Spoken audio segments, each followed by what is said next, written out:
This video contains gratuitous use of profanity and uncomfortable pauses to compensate for lack of professionalism and original thought. Viewer discretion advised.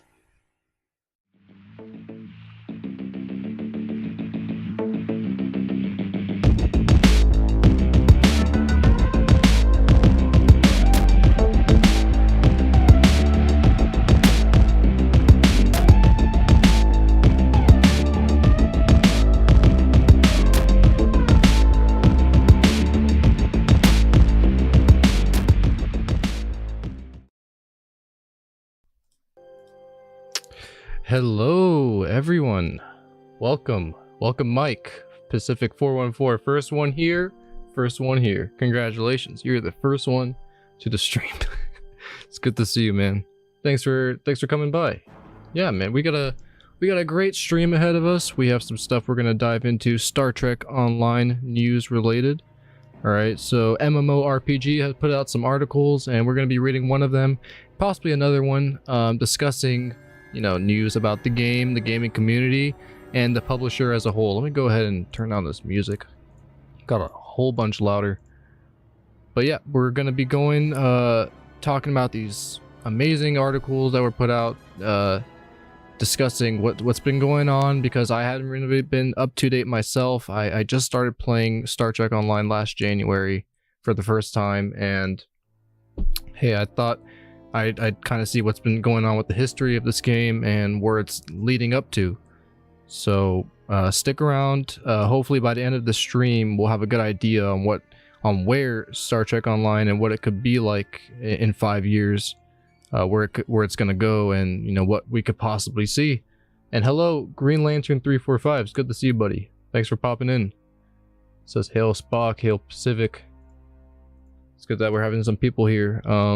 But yeah, we'll also stick around for some Star Trek Online ship build tips as we bring on special guest, Captain Robert.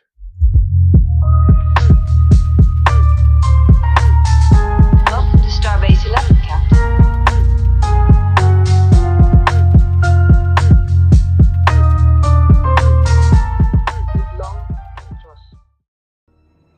Hello.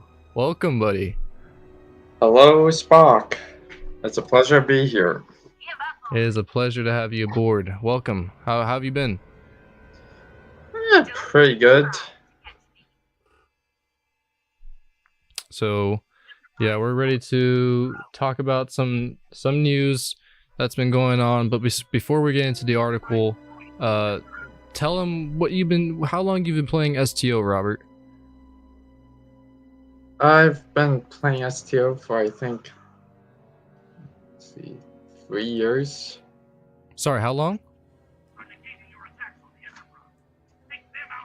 3 years, I think. You've been playing for about 3 years. Okay. Let me see. How many summer event ships do I have? My bad, Robert. I can barely hear you.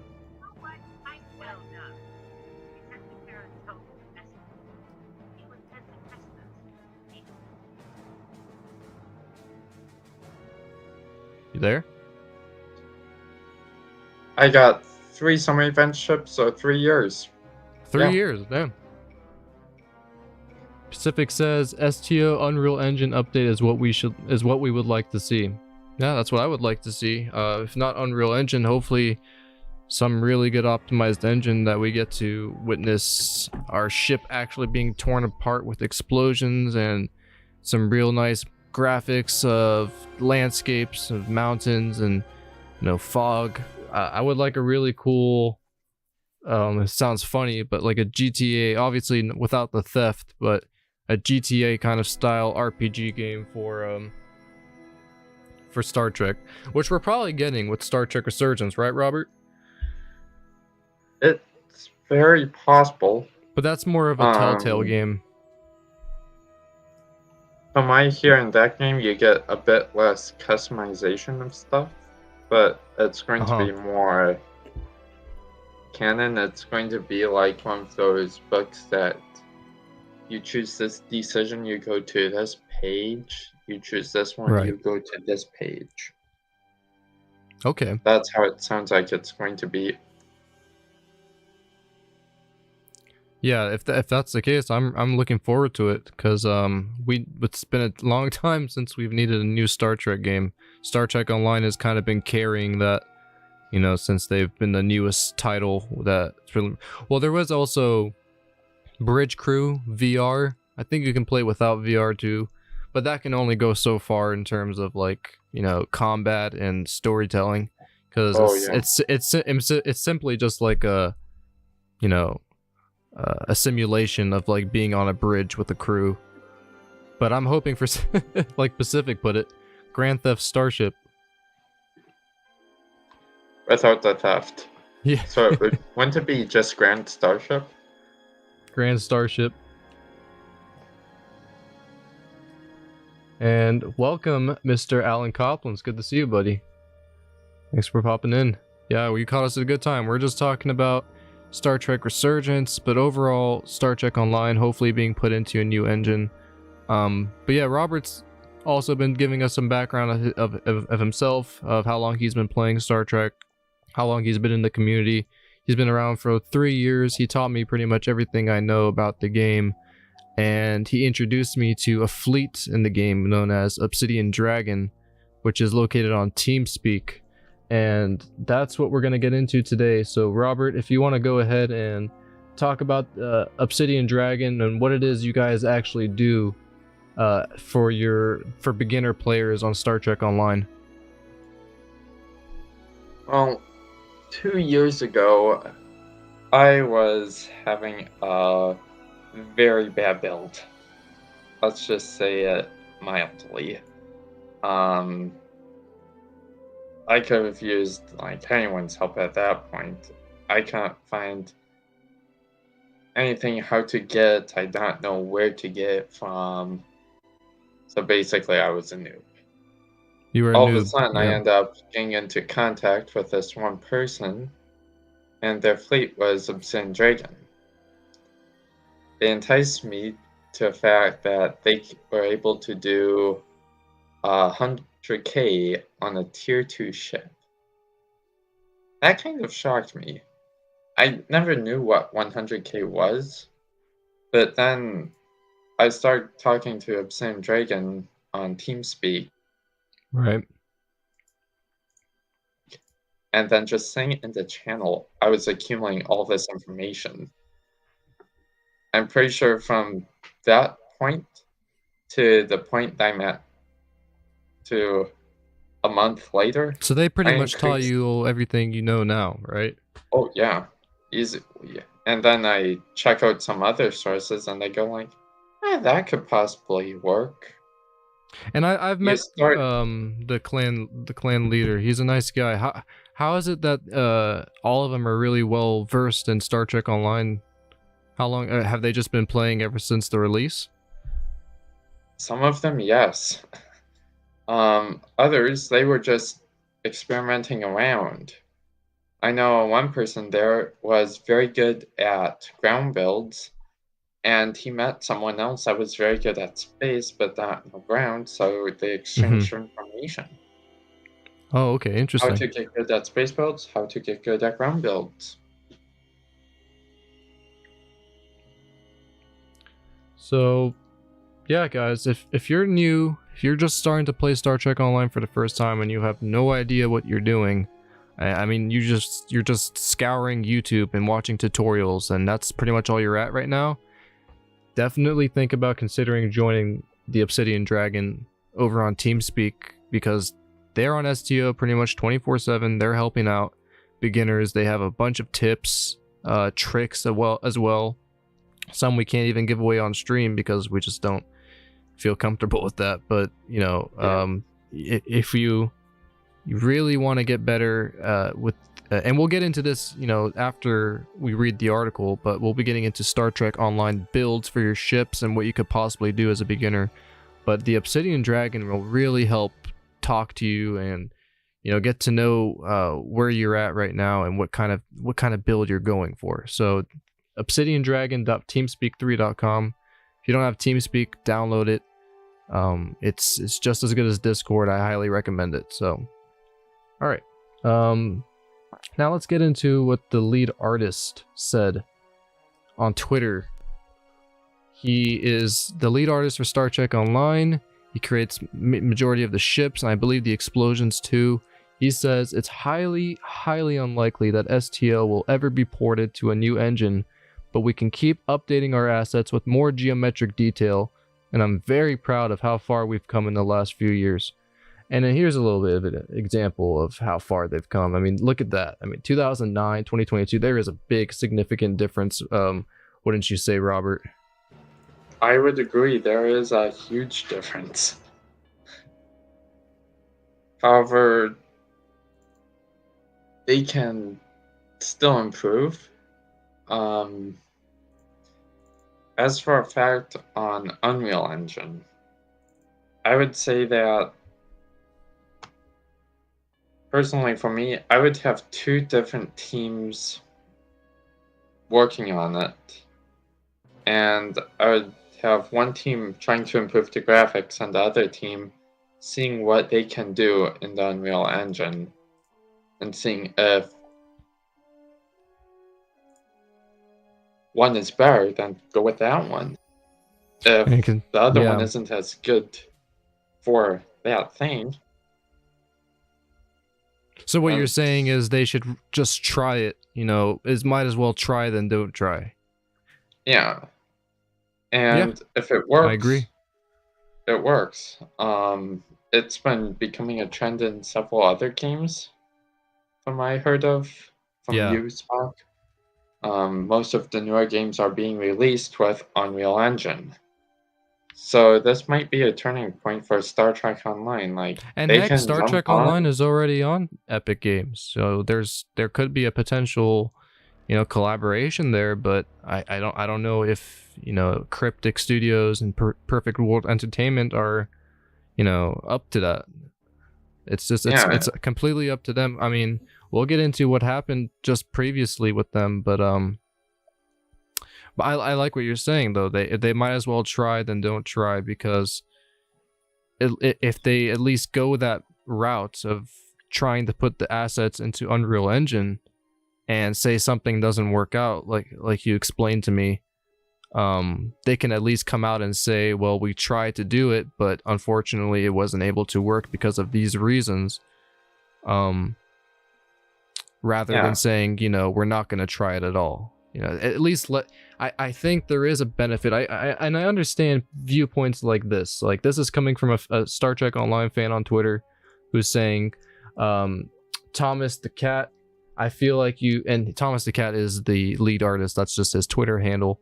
He says, I feel like you and the art team for STO simply don't get enough credit.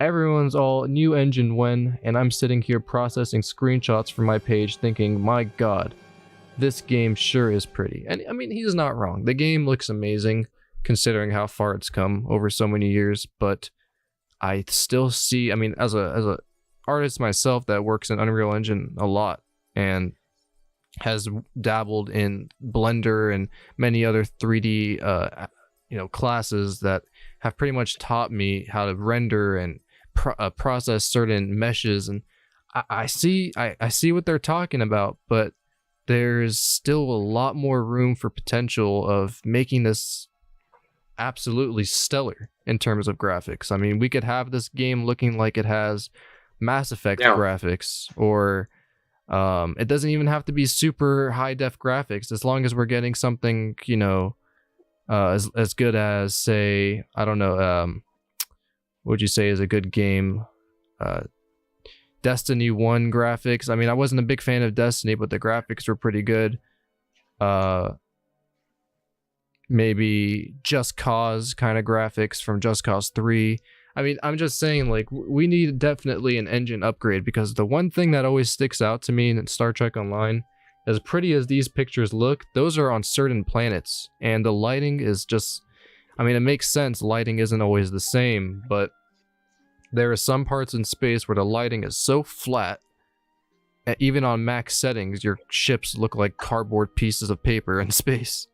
You know, it's just, there's definitely a lot more room for potential, wouldn't you say, Robert? Yeah, and when you get into transwarp speed, it's in sector space, sometimes it looks like your defender is starting to go edgy, or saucer starts going inward. Like, Yeah. really? That doesn't make any sense because that's supposed to be circular. Yeah. So Exactly. sometimes I end up purposely lowering my speed so that way the saucer will look better and the deflector will actually show. Yeah, and there's a scene, if anybody was looking really closely in the first episode for the episodic series, when you see the intro of the show and the camera is passing over the saucer of the ship, you can really tell that there's a shadow issue going on there. Like, it keeps clipping. And I looked at that 100 times. The settings, the shadows were on max. I have a AMD 6700 XT, which is basically top tier PS5 graphics.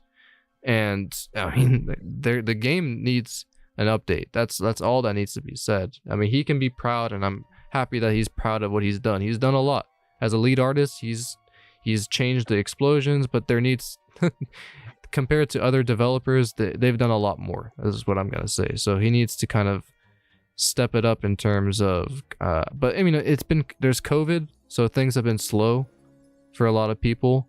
So that could be one of the reasons as well.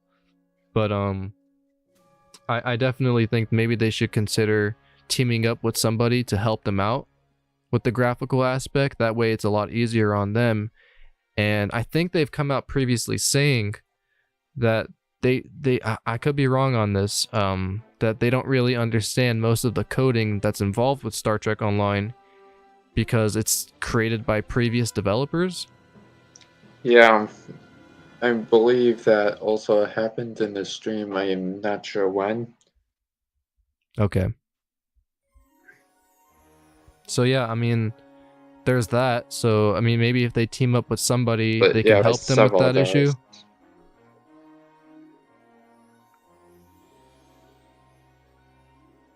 Because there's nothing wrong with asking for a bit of help, especially if it's a very wide, massively multiplayer. It's the only massively multiplayer Star Trek game besides the iOS phone games. I mean, I'm not a big fan of those, but the advertisements are hilarious. I can say that I tried one of the phone games and I don't feel as involved in it. Yeah. Star Trek Fleet Command is an example. I played that, and there it seems like you're not even participating in the space battles. It's more. It's doing it for you. Okay, you moved to this system. Okay, that's good. Now you can fight these. Yeah, Or and now you that's can what I invade mean. this Like, Star Trek Online has the most space. interactive kind of Exactly. game. If you think about it, Star Trek Online, you can actually move around your ship however you want. You can slow it down, you can speed it up, you can go inside of your ship. You know, there's a lot of minuscule things you're able to do with Star Trek Online, which makes it pretty much one of the best Star Trek games. I mean, there's obviously some fans who are more clingy to the older games, and that's fine. The older games have a lot of great stuff too. There's some even flight simulate in the older games that are better than Star Trek Online, but we'll get into that another time. But all right, anyways, let's get into this article that we got here by MMORPG, and it starts off saying the title: Perfect World and Cryptic Studios sold to Embracer Group, will operate independently under Gearbox. So they were bought by an Embracer Group, which is also teamed up with Gearbox Software. So Swedish video game company Embracer Group, which added Gearbox software to its portfolio earlier this year, has announced a series of acquisitions today. Among them is Perfect World Entertainment, which also owned by Cryptic Studios. Perfect World and Cryptic Studios will remain independent studios but operate under Gearbox publishing division going forward. And Robert, you said you were worried about them changing anything with Star Trek Online, right? Yeah, I was a bit worried that, let's say if they make it a pay-to-play game. Right. Then I would start getting a bit more concerned because they mentioned making a lot more money. Well, that can come in two different forms. One, eliminating some of the free stuff that they are giving out. or 2, jacking up the prices of stuff in the game, or 3, making a pay-to-play game and still don't need to pay for stuff. You kind of buzzed out there. I think it was the internet. What'd you say? And any of those things. The last one was that they make a pay-to-play game and they still make you pay for all the other stuff in the game. Yeah. And yeah, that would still be bad. Yeah, so I'm with you. I hope they don't really change much since they're teamed up with Gearbox now. I mean, Gearbox, I don't have an example with me. I should have got one, but Gearbox is known for a lot of other games as well. I know one of them was Aliens. What was it? I think it was. I know there was Borderlands. They put out Borderlands, Gearbox. I believe they also put out a Halo game at one point, Halo Combat Evolved. Oh, it was Alien. I'm starting to remember. Alien Colonial Marines. That was the one game that Gearbox put. So those weren't like. I mean, Borderlands is a good series. Aliens Colonial Marines wasn't too great a game. Maybe we're lucky and we don't get the same developers from that game. But I mean, that's who we're with now. That's who Star Trek Online is underneath. That's who they'll be answering to. That's pretty much their new boss. So it says here in a press release announcing the acquisition, Embracer Group highlighted Cryptic Studios, and hold on a second, we have a Admiral aboard. Hello, Admiral. He's invaded our ship. He's putting us on trial for the crimes of humanity. Oh, please not Q. Admiral Q. I'm not sure why, but Q sometimes appeared as an admiral in front of John Card. Yeah. So it says here in a press release announcing the acquisition, Embracer Group highlighted Cryptic Studios' history as developer of several successful MMORPGs, with development of titles like Neverwinter, Champions Online, and Star Trek Online being successful releases that maintain strong communities. However, they also cited Perfect World's losses after Cryptic had to cancel Magic Legends, which this was the cover of the game. This was the game that they unfortunately had to shut the game down this fall without ever getting out of beta, and thus the gap in the release schedule. So this was what the game would have looked like. Magic Legends. It looks pretty interesting. I probably would have given it a try, but it's unfortunate that they had to shut it down this fall. But it says here, it seems that the company saw an opportunity to acquire the company and go further, especially since the deal adds MMORPGs to Embracer's fold. Yeah, that's pretty interesting. So there are also some hints at what we might be able to expect in the next couple of years. Nerdporial says, I'm in a position to grant nothing. First things first, Captain. Kill Admiral Kirk.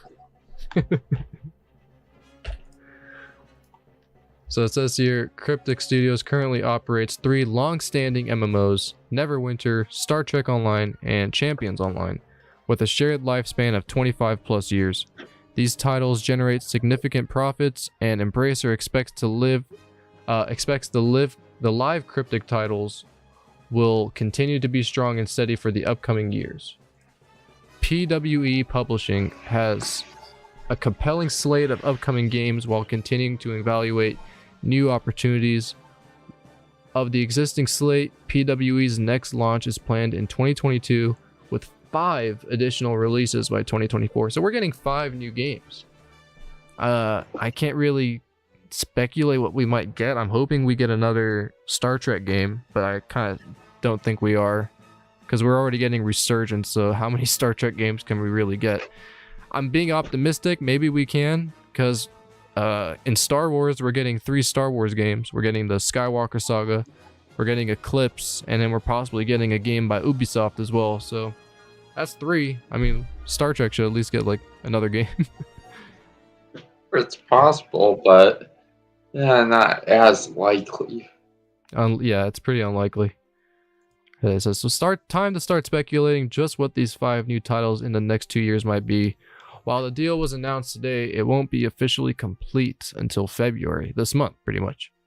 Embracer Group has also announced today that it had acquired Dark Horse Comics, increasing its IP ownership that includes 300 Darksiders, Duke Nukem, Torchlight, Sin City, and Saints Row. That's crazy. Oh my gosh, there's a lot of stuff happening this year already. I mean, this, I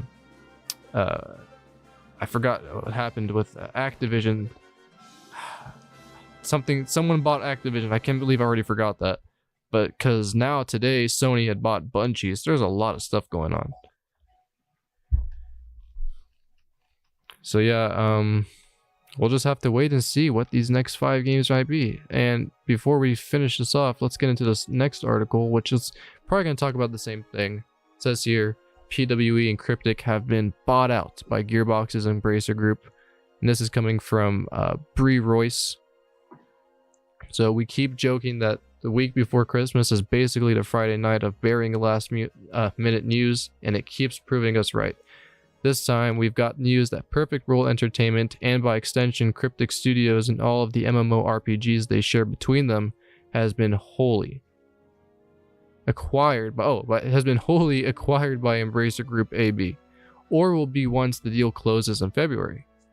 This is basically the North American and publishing branches of Perfect World, which apparently retains its other branches. Embracer is setting them up under the Gearbox Entertainment subsidiary and paid a cool $125 million in US cash and shares. Jesus. Before you go panicking, know that Gearbox is... So they paid, hold on, before I get into that, they paid $125 million to buy Perfect World and Cryptic? That's Sounds crazy. like it. That's insane. That's insane. I mean, it's not as crazy as how much Activision was bought out for. But I really need to find out what that news was. It's really annoying me. I'll find it in just 1 second.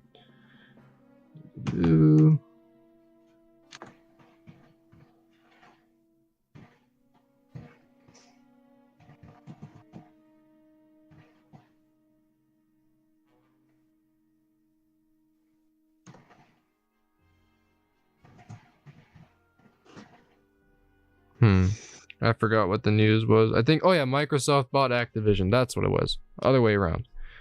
So yeah, it wasn't as crazy as that, because I think Microsoft paid, what, $70 billion to buy Activision? That's pretty crazy.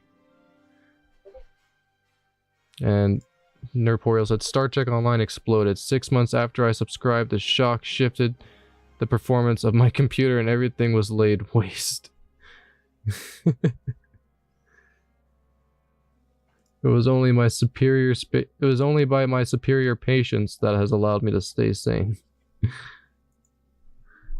Well, you're luckier than the most. $69 billion for Activision. That's crazy. $69 billion. So, I mean, this is like very minuscule compared to that, but I mean, still, they paid $125 million to buy Star Trek Online, pretty much. That's crazy. All right, but anyways, before you go panicking, know that Gearbox's Randy Pitchford says that the company will invest into the future of Cryptic as an independent, dynamic studio that is passionate about MMOs. While the press release talks up the success and profitability of Neverwinter and Star Trek Online in particular. And I've never really heard of Neverwinter. Have you? I have. It's another one of ARC's games. It's actually the second most played game, I believe. Okay. This week, I believe. Because, I mean, I'm looking at the gameplay of their canceled game right here, Magic Legends, and the graphics look phenomenally a lot better than Star Trek Online. So, I mean, that kind of tells you that they would probably want to do that, but they just don't know how to, because, you know, the coding is from previous developers, or so that was said. But anyways, interestingly, it seems to home in on on the failure of Magic Legends, which PWE sunsetted this past fall before it had even fully launched, leading to widespread layoffs as the chief impetus for the sale.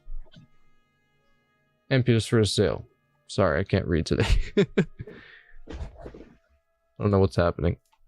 Green Lantern says, I feel like I've heard of Neverwinter.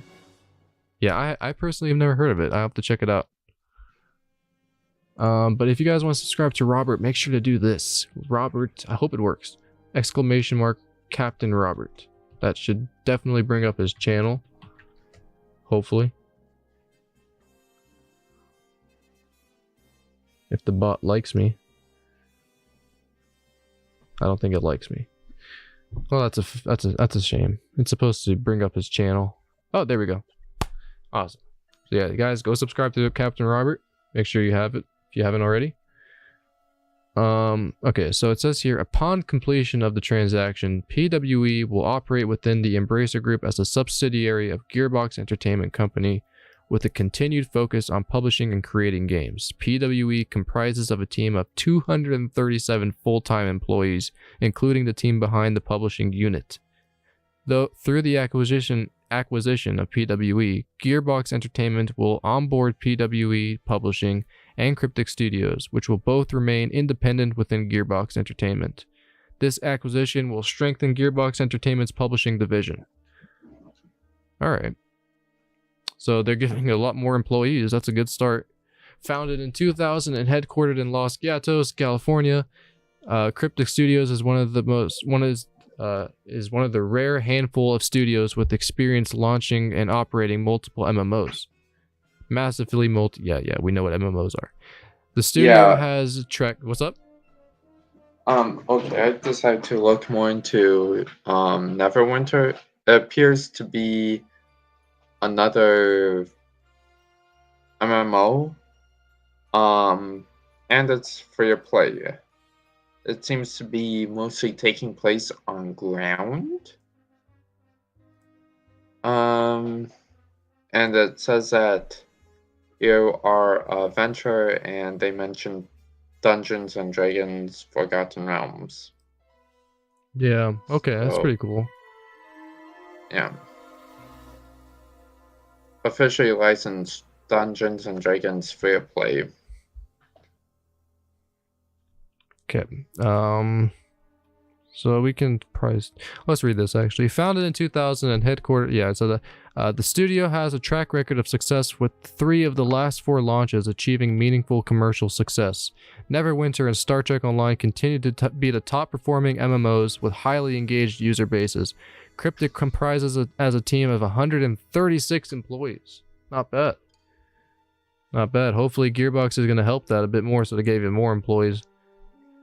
So founded in 2008 and headquartered in Redwood City, California, PWE Publishing is known for publishing leading PC and console titles based on a well-known global entertainment franchises such as the Star Trek and Dungeons and Dragons games by Cryptic Studios. PWE Publishing product portfolio also includes the popular Torchlight series. Thank you. I'll put it that way. You're good, don't worry. As well as Remnant from the Ashes, in partnership with Embracer-owned development studio Gunfire Games. PWE Publishing comprises as a team of 102 employees. All right. So let's read here about. I'm interested about Magic Legends, but I'm reading about Star Trek Online. So let's read more about Star Trek Online instead. It says Cryptic Studios currently operates 3 long-standing MMOs. Neverwinter, Star Trek Online, and Champions Online with a shared lifespan of 25 plus years. This is what we read on the other website.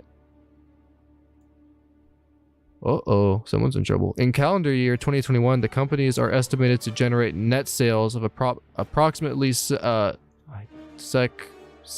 million. That's 700 Latinum bricks. Oh yes, guys, and make sure Tuesday Night Trek, The Wrath of Nerdporeal Lifeform, coming through theater near you. Alright, So, Embracer Group, what is this ad? Okay. Will it not go away? Why? Okay, that's very annoying. Embracer Group forecast that the transaction will contribute a break-even operational EBIT during the during February 22nd, 2023, and 200 to 300 million during February. I don't know if I'm saying this right. February. I thought it was February. I'm wrong. It's FY. I'm not good with this stuff. But this seems to be a lot more businessy information right here, which is good for people who are watching and they know this. But I'm more interested in what's going to happen with Cryptic Studios as a employee team, and if they're going to get more help for Star Trek Online and other games like that. So let's continue at the bottom. It says, we'll draw your attention here to this line. PWE's next. I wish this thing would go away. Why is it doing that? Guess I'll have to do this. Oops. And sorry for that small interruption.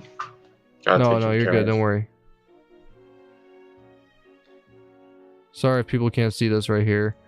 It says, we'll draw your attention here to this line. Can I zoom in a little bit? There we go. We'll draw your attention here to this line. PWE's next launch is planned in 2022 with 5 additional releases by 2024. So hopefully by 2024, we got some pretty cool games to play. It's likely that in 2022 launch is the Torchlight mobile title. Oh, so it's a mobile game. Torchlight Infinite, which opened beta signups yesterday. We don't know what the other 5 games are yet. It doesn't sound as if there will be any dramatic changing to the existing games. In any case, the STO team addressed the sell-off to the players this morning.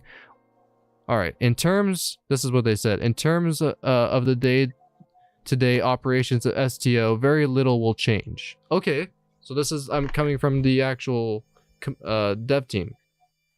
So it says, in terms of the day-to-day operations of STO, very little will change, if anything at all. The team is not changing. Okay, that's a shame. They should at least have some extra help. That's what I believe. The team is not changing. The leadership of both STO and Cryptic Studios is not changing. And the team who was previously at PWE, now Gearbox, is unchanging as well. Basically, you should see very little difference once the steel goes through and in how our game runs. There are no plans to sunset Star Trek Online right now. Okay, so they're not shutting down the game or anything like that. So that's good news at least. Yes, that is very good news. Yeah, it is very good. So, what do you think we're probably going to see? Well, from that, they said not really that much. Or anything. It's just going to be something else that happens in the background, and another boss for other bosses above that boss, and yeah. Yeah, so I guess this is more of a business effect than anything that's actually happening to the games themselves. But I'm hoping that they do eventually up the team a bit, because it is a lot of people. 140 people, they said. That is a lot of people, but they should definitely consider having extra help, because they obviously need it. If they weren't able to put the game into a new engine, or plan to do that at all, then that means they're not able to, because they probably don't understand how. So they need the extra help, definitely, because they haven't really been too spoken about this. I think they should be.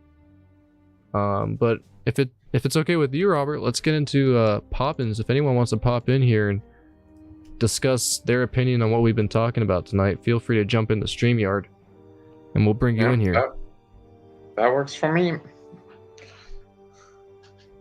And we'll see if anybody joins here in the next couple minutes. And if not, then we'll go ahead and Robert and talk about the build advice and get into some Star Trek Online builds.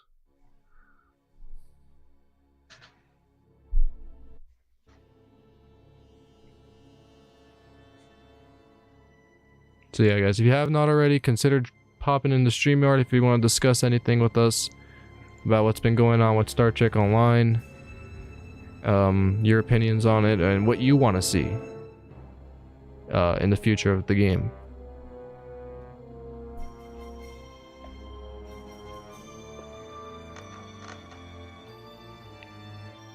I'll give us a couple more minutes here.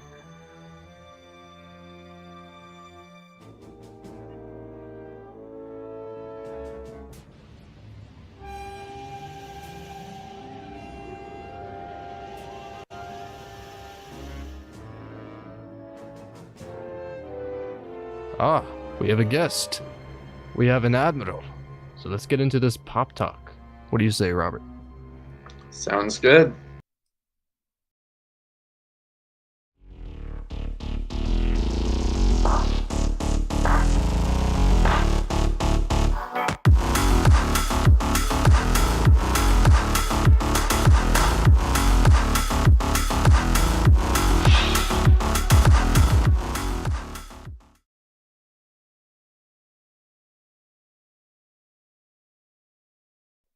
You still remember.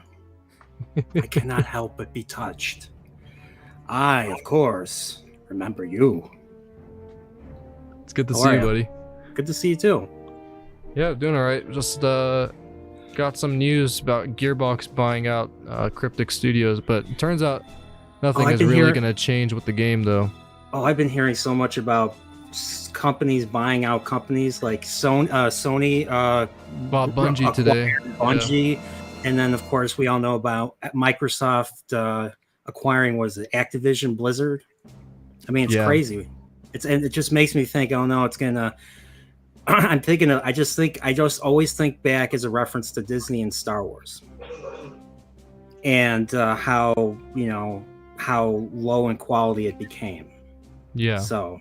That's a concern I'm having now with video games. I mean, you said it, man. I really want to see more development with this game in particular, because there's a lot of room that hasn't been touched yet. I mean, there's still like Maquis that really haven't been introduced. And the Maquis, they're very famously introduced in TNG, I believe, and then Deep Space Nine later kind of developed it a lot more. Actually, they were introduced in DS9, and then DS9. Okay. Yeah. In season 2, I believe, and then of course we see them in Preemptive Strike in TNG, which is I think the second to last episode of the show. Okay. So this Gearbox, they're involved with Star Trek Online, or are they involved with another Star Trek project? They they bought out Cryptic Studios, which owns the Star Trek game itself, Star Trek Online. So now they pretty much own it. Oh, okay. But they're still giving independent creative access to Cryptic Studios. So they're still going to be in charge of the game, and they said pretty much, they spoke out that nothing is really going to change. It's going to remain the same. Do you think they're going to lay everybody off? Because you know how, when companies acquire, or there's new management, usually they get rid of the current team and they put in people of their own usually. Yeah. So, I mean, so they're still releasing content. How often do they release new content for Star Trek Online? Is it monthly? Is it semi-annually, quarter-annually? You can pay. I think there is a monthly plan you can pay for, but there is a lifetime subscription you can purchase at one point when it becomes available. So it's like $150. Sometimes it's $200, but that lifetime payment pretty much means you can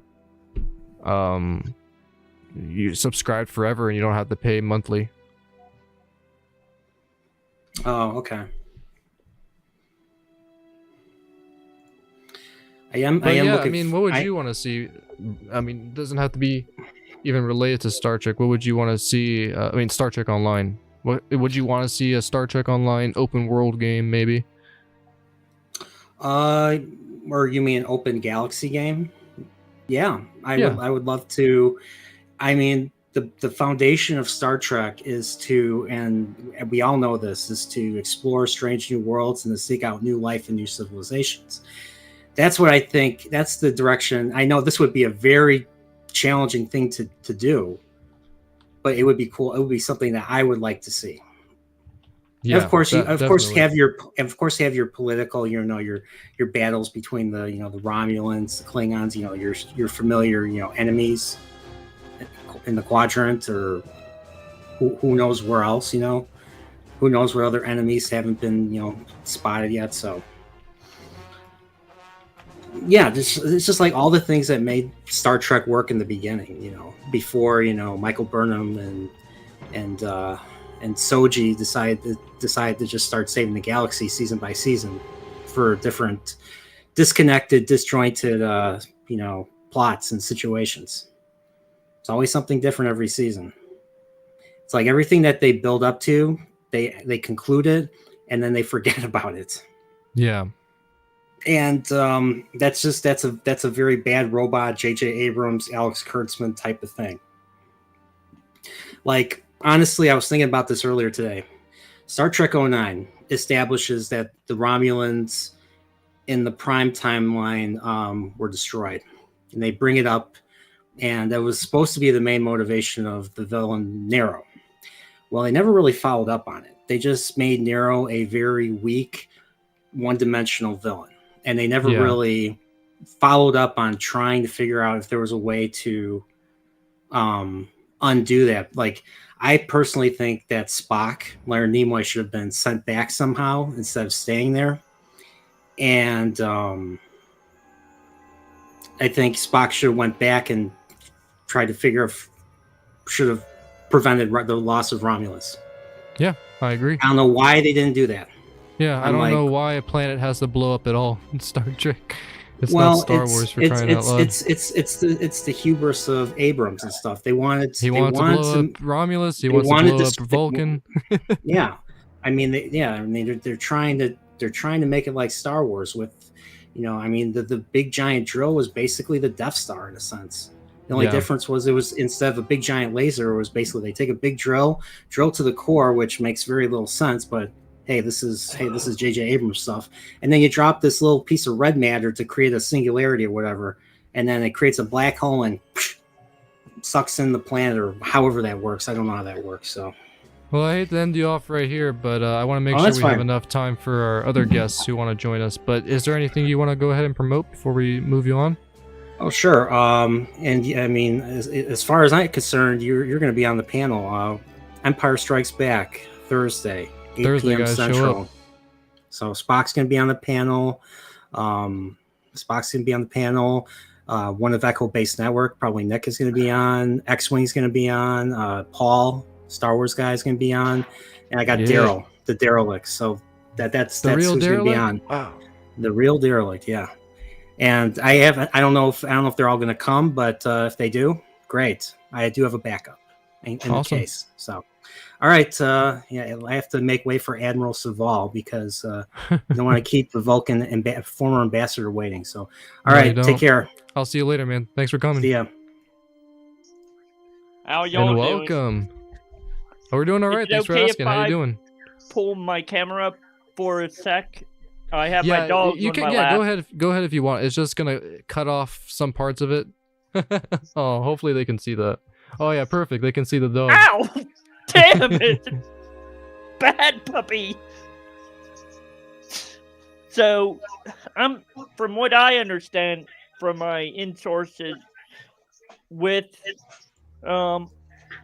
Cryptic and Perfect World, they are gonna try porting it to Unreal Engine. Okay. But it's gonna have to wait till probably after the acquisition fully completes through the court systems because of antitrust laws and stuff. Right, that makes sense.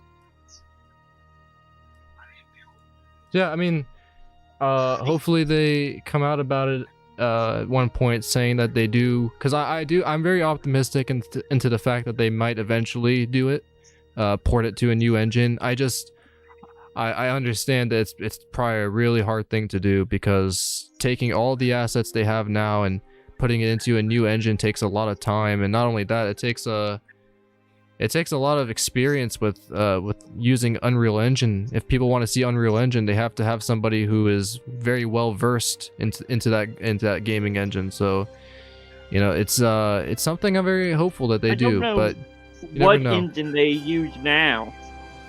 Yeah, I forget the name, but I think it was built around the early 2000s.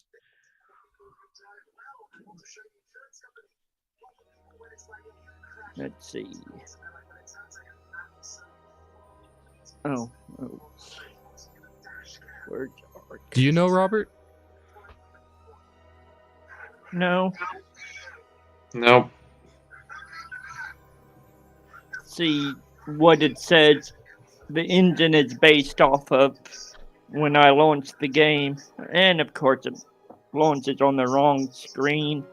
Stupid game.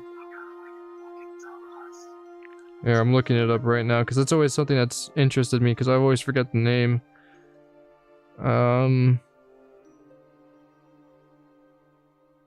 They use Impulse Engine. That's the name of their engine. Oh wait, no, I'm wrong. That's the wrong answer, Google. I thought that was the name of their engine, Impulse, but they're talking about Impulse on a Starship. It's definitely not it. It's not really said anywhere. I'm looking at the wiki.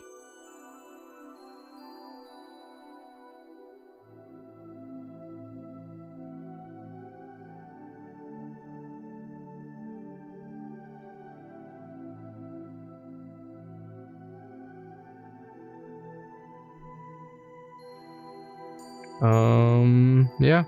Unfortunately, it's not really displayed well enough for me to find it, so I'm just gonna have to pass on that guess. But whatever they're using, I can tell you it looks very similar to games I played in the early 2000s. And looking at other games the Cryptic is putting out now, especially the preview of their canceled game, what was it, Magic Legends, that looks really good, and unfortunately a lot better than Star Trek Online. So I mean, you never know, maybe one day they are going to do that, but they are, like the article said, the only single company to be running successful multiple MMOs at the same time, so it's probably a lot on their backs.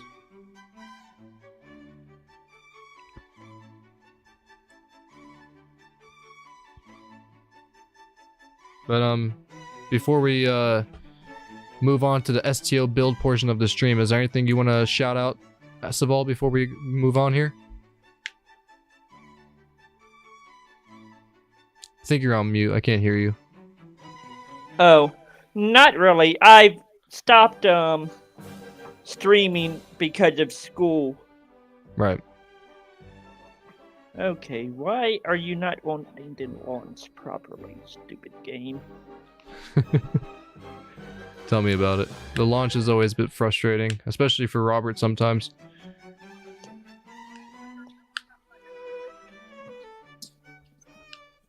Alright, Saval, we're gonna move on here. Thanks for joining, brother. We'll be again here on Friday night if you want to join us in the chat here. We'll be playing Star Trek Online. But I think I have you added on Star Trek Online, so feel free to join my teams if you ever just want to run through some game modes. Yeah, I've tried a couple times. It still doesn't let me in the other server rooms. For Discord, are you able to join my Star Trek groups in the actual game itself, like the TFOs, the Task Force operations? Because I invite anybody to those, and if they want to join me in playing some of the games, that's fine. We'll team up in-game, and because I think I have you added in-game. Yeah, we're in-game. Perfect. So I'll see you in there soon. I'm going to be on tonight if you want to team up with Robert and me. Yeah, I probably will once I get the damn game functioning. Give me its Zach. I have to force quit. No worries, buddy. Thank you for joining, though. I'll see you soon. Okay. How will we talk in STO? There's a chat in the game. I'll send you a message. Okay. All right, buddy. I'll see you. All right, Robert. So this has been a pretty eventful stream. We got some news out of the way. We had some awesome guests pop on tonight, give us their opinions and some information too that we might have missed, because I'm very curious if they will ever put Star Trek Online in a new engine. I mean, coming from what the developers said though, it's possible we're not going to, unfortunately. Not for a while, at least. But alright, so let's get into some Star Trek Online ship builds for any beginners out there. Again, if you have not joined the Obsidian Dragon, make sure to join the Obsidian Dragon. They're the ones who helped me with my build. They pretty much showed me how to make a build. And the ones I'm going to be showing you are pretty much inspired from them and they taught me how to make that. So, and same goes for Robert. He's also experimented a lot with the game and done his own little tricks. So a lot of what you're going to be seeing from him is probably just based off his own knowledge. So once you learn how the game works and you understand how to set up a build, then you can pretty much experiment and do anything you want if you understand the mechanics, right? So Yeah. let's what's up? Yeah, a lot of it is just understanding the basics of the build, how the ship will react to it, what are the bonuses of having it, and if so, what could be a minus from that. Exactly. So let's get into some builds here. Before we do, there's 3 career paths you can choose when you first start launching Star Trek Online, and these don't affect your ship build. I don't believe they don't, at least.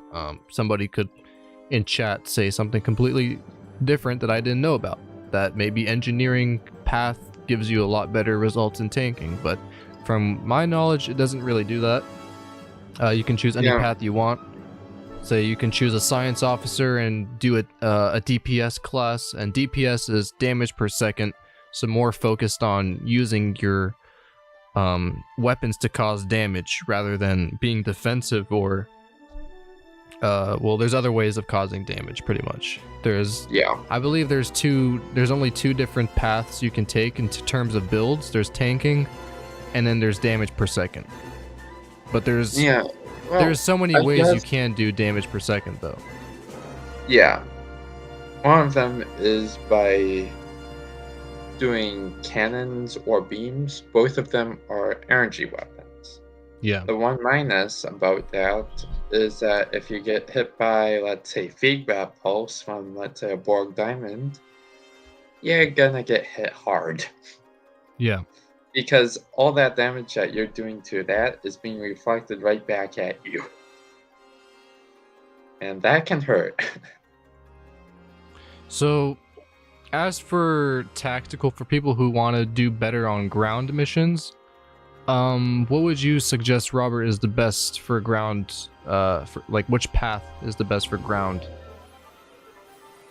From what I heard, Dominion is good. As in terms of in terms of that's also something I forgot to mention. Species all carry their own benefits in terms of space or ground. Bajorans get extra kit performance on ground, and I believe humans give extra hull regeneration. Yeah, hull regeneration and something else. But as in terms of I guess you could say Jem'Hadar, but for people who want to play in the Federation, most likely, what would you say is the best path for them to choose? If you are more into the fact of doing PvP, science can be very damaging to other players. The career path? Yeah. That's right. Because the kit modules that come with science are pretty good. So each whatever path you guys take in the game, you're going to be only allowed to select certain kit modules allowed for your class. So you'll see if you're a science officer and you pick up something that says, you know, some yada yada name, a kit module, but it says engineering officer, you're not going to be able to equip it. Let's say it's an engineering turret. Right. Like, you can save that for another character if you want to put on there, but you cannot put that engineering kit module on a science character because science characters have science kit modules. Yeah. So it's either when you pick one career path, you can only use certain abilities. That's about it. So that pretty much covers ground, I think. If you guys want to have a more in-depth talk about ground for Star Trek Online, we'll make a stream on it. It's something I don't usually do a lot. I usually do more space battles, so that's what we're going to cover mostly here. But we do know stuff about ground as well, so if you want, we can cover that. All right, so for the first thing we're going to cover is DPS builds, damage per second using energy weapons. And this is a build I made using the Cardassian warship. I think this is the Intel warship. Let me send you a picture here, Robert.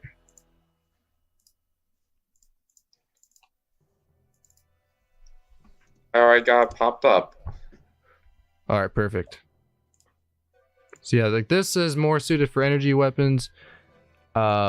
It's the Intel flight deck carrier, apologies, not the warship. With the carrier, I'm allowed to have a 5-3 setup, which means I can have 5 fore weapons and 3 aft weapons, which usually I like to have 2 torpedoes in the front, one being the the dark matter quantum torpedo, and the other one being the gravimetric quantum torpedo.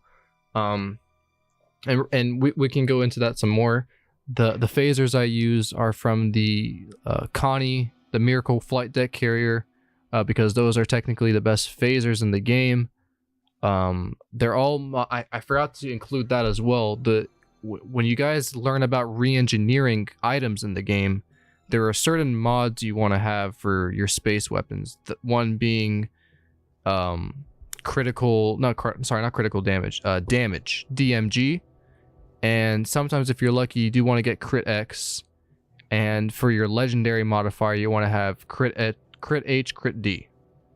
So that's pretty much the mod setup you want to have. That's for ground. For space, it should be crit D damage.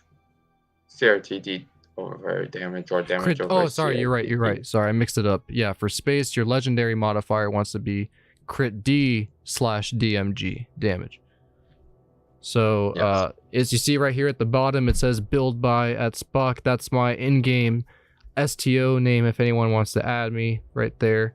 So go ahead and jot that down. Oh, and Matthew says here, right, what is your in-game screen? This is it right here. It's pulled up right at the bottom. Build by me. So go ahead and copy that. And yeah, so there's some stuff going on in this picture that probably is completely confusing to beginners here. So I'll go ahead and break down. Me and Robert will break this down the best we can. So right here we have a build with the three phasers in the aft. So you can use omnidirectional phasers if you have any on your aft. Those are usually not a bad idea. But for 4 weapons, if you do want to include torpedoes, torpedoes, the dark matter quantum torpedo is good for DPS vessels, because if you're doing a DPS vessel, you don't want to really rely too much on hull restoration or hull healing and stuff like that. That's mainly if you're doing a tank route, which we'll get into later. So basically, as a DPS, you're a glass cannon. You can do a bunch of damage, but you're very vulnerable to being blown up. So you want to be careful about that once you're taking this route.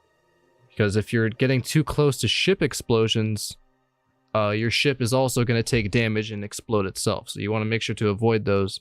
And one good way to avoid ship explosions is the dark matter quantum torpedo. Because as you saw in the first episode, for the episodic series, it evaporates ships within seconds, saving you from warp explosions.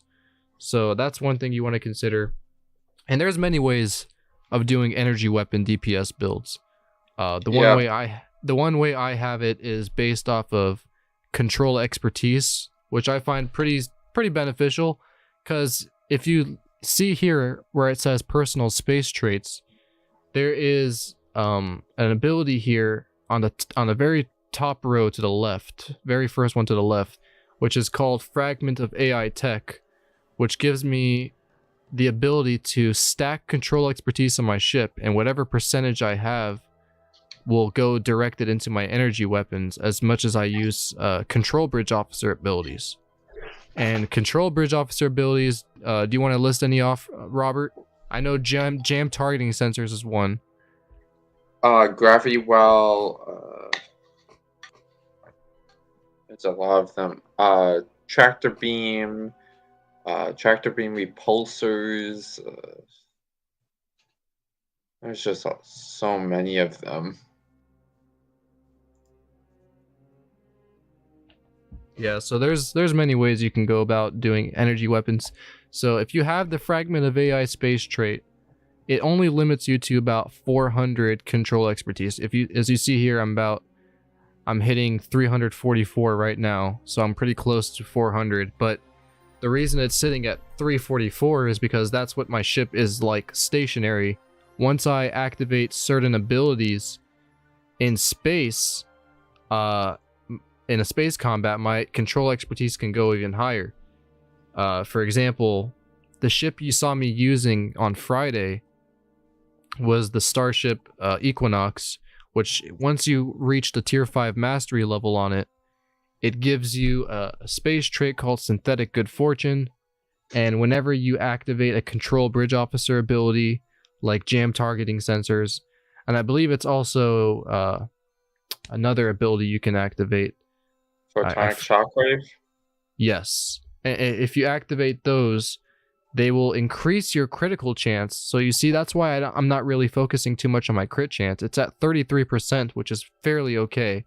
And once I stack it up with the Synthetic Good Fortune, it can go even higher to like 50% if I have to stack it that many times. So on top of that, the control expertise will be hitting the roof probably around 400, 405. So once you hit 400, that's pretty much it in control expertise. You can't go any higher than that. So you can, just it won't be as beneficial. Yeah, you definitely can. You can go to like 1,000 if you're able to. But yeah, actually I've seen someone on Facebook, they had their ship go up to 1,185. That's crazy. And I said, like, this is just for fun. Doesn't really do much. It's just because the only thing that you're gaining when you stack up all that extra control is repel. Yeah. So basically, when you're within that radius, you're just going to go right for it. That's about it. Yeah. Because if you don't have the damage after the fact, you can't do anything. Like, you can't do anything about the target. Yeah. So it's basically like, congratulations, you got it onto a target. Except now you can't kill the target. So because you don't it have really, all you want to have for control expertise is around 340 to 400. You don't want to have any more than that. Because if you do, you can, but it's not going to give you extra damage. The most you're going to get is 400. So make sure to remember that. But also, these are the bridge officers abilities I'm using. And there is the Starship Traits I'm using for this ship. Since it has hangar bays, you want to make sure to use Superior Error Denial if you're able to snag that. And equip Toju fighters. Squadrons, especially. The normal ones. Yeah. And you want to go ahead and explain why you have to do that? They seem to be doing the most damage currently in game.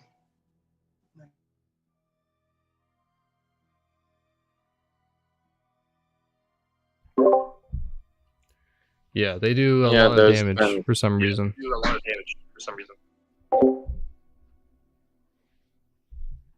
Uh-oh.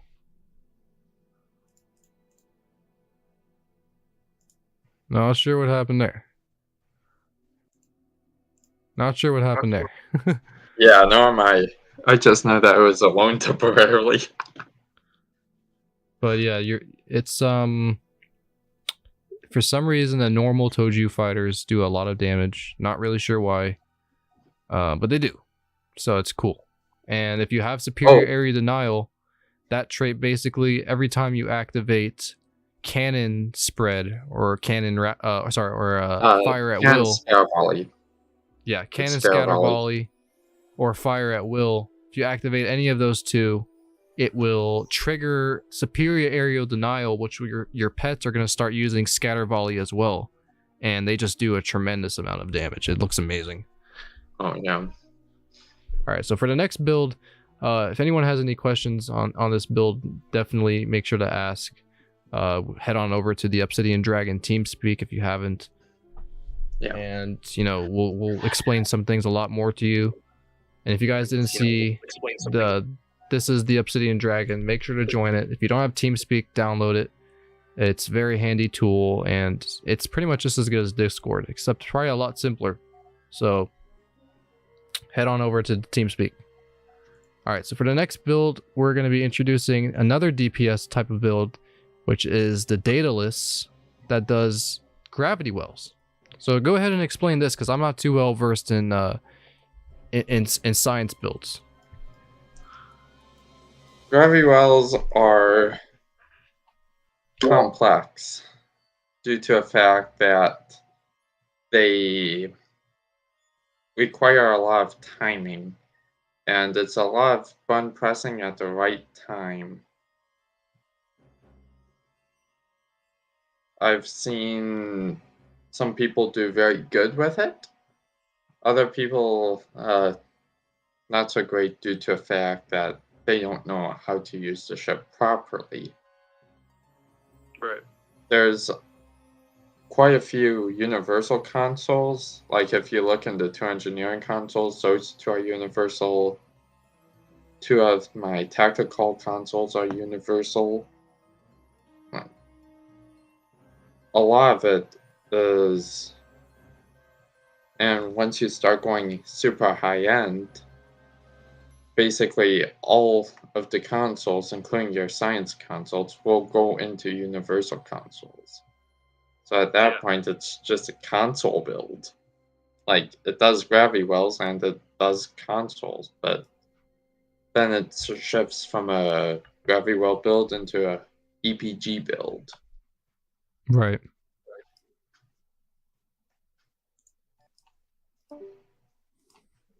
And just going to quickly give you some numbers on my control and EPG. So yeah, go ahead and tell us what science consoles you're using too, because I see the same one a lot. I am using several EPG particle focusers. Those are the 4 science consoles that are identical. They increase the EPG and Starship control expertise. They also have a 25% chance to do plus 6% bonus EPG, and it stacks 5 times. So that means that I have 25% chance on 4 consoles, so close to 100% chance of getting that 6% bonus. Right. So, or I have 25% chance on each single console, and I get 6% from each console. So that means I could have the possibility of getting 24% bonus exotic damage. That's pretty crazy. Yeah. And the first one of the science consoles is EPG Field Exciter with the APG modifier.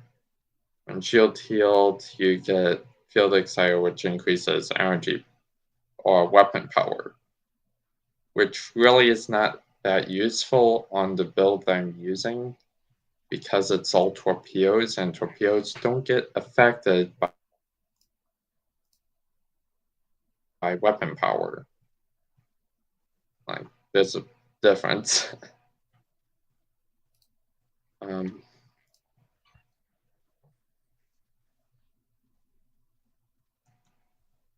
There are several things that actually came from events, like the first one of the engineering called Thorian's Web that came from event actually recently, or kind of recently. Can be devastating because you lock the ship in place and it loses part of its resistance, and it also does physical damage, and it increases control expertise. Damn. So, yep. So yeah, you guys heard it. This is the go-to build for a science ship, gravity wells, but it's still considered DPS because these things do a massive amount of damage. So, except in a much different way. In a much different way. It's almost like flushing a bunch of toy ships down a toilet. Yeah, and if you were watching Spock's stream on Friday, you probably saw my Daedalus putting a gravity well on the Enterprise and seeing stuff flying towards it. Yep. That was a perfect example of what his gravity well can do. And you might see it in the episodic series. We'll have to see. Hint, hint. Yeah. But yeah, guys, this is the one you want to check out right here. You always feel free to replay the stream if you missed anything. And, you know, you want to try and copy the build, that's fine. This is why we're putting them here for people who are beginning and want to do a crazy amount of damage and earn some XP. Yeah. So this is the way to do it. Next way I'm going to put a little bit of a warning label on this quickly. Okay. It does cost a bit to build. The last one of my tactical consoles. Oh, not real world money? But I guess it could. Quite mainly EC, because Plasma Storm comes off the Maquis Raider, and that's been going for like somewhere in the billions, I think. Right. It's up there, so that one is expensive. Delphic Tear and Constriction Anchor, those are less expensive, but they will help you out.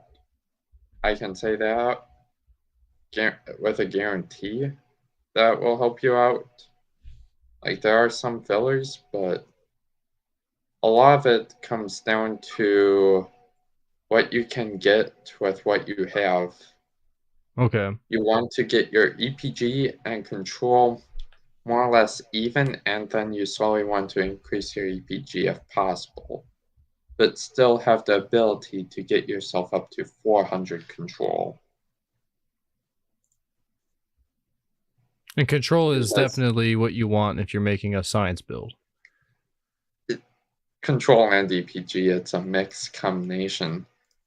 Because if you don't have enough to kill them, then the control is almost useless. Right. But if you have enough EPG to kill them and can't get them into one place, that's also a problem. That's why I say try to get a mixed balance of both. Because that 400 control will grab everything within 12 kilometers and suck it. So, okay, so it'll grab everything within 12 other kilometers. Stuff. It's a long reach that does. Yeah. Oh, because fully boosted, my gravity well right now. will Yeah, I can hear you. Can you hear me? I know I can hear it right now. Oh. Yeah. I heard you activating something. Yeah, I activated 2 consoles. Boosts me up to 406 and 548. I get 12 km and a nav 0.42 repel. Nerdporial asks you, Robert, what is the class of this ship with the bridge in the sphere as opposed to a saucer?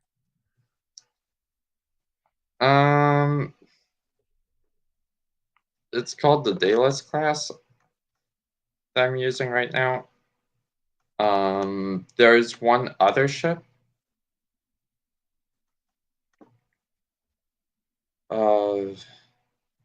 The Olympic, I believe. Daedalus, by the way, Brian, if you didn't catch that. It's the USS Daedalus. Yeah. But it's a temporal science vessel. Yep, fleet. You can also get the T6. Doesn't really matter because there isn't that much of a difference. As for why it's a sphere instead of a saucer, I'm not sure. I mean, this looks almost similar to the ship that Beverly was commanding in the Wells episode. Yep, that was called the Olympic class. Olympic class, okay. You actually see the Daedalus in Deep Space Nine. Like you see it in certain scenes. If you want, I can send one through Discord to you, Spock. Nerdporial also asks, why did they discontinue the sphere? That I do not know. I don't even know that. The Horizon, he says, the Horizon in the original series that was mentioned is also a Daedalus class, I believe. Yes, the Horizon is a Daedalus. And let me see if I can find an image of that. I sent one from Deep Space Nine to you. I even sent the description of... Yes, here it is. What episode it was from. This, ladies and gentlemen, is the Horizon ship that Nerdporial was mentioning. If it lets me bring it up here. There we go. So this is from the original series, and it looks exactly like the one Robert's using. That's for sure.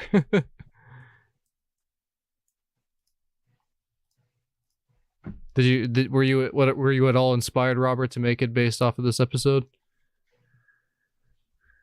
Actually, I don't think I watched the episode until later.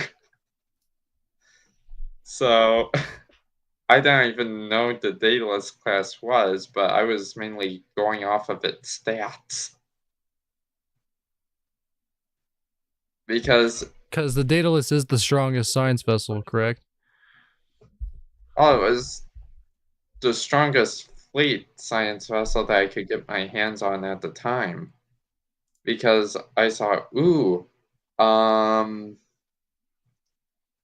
I saw a Lieutenant Commander Tactical. That means I can have Torpedo Spread 3. Awesome.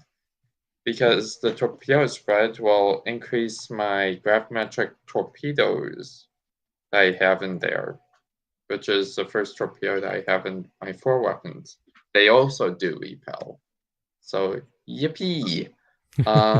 It has temporal, so I can slow down some of the ships.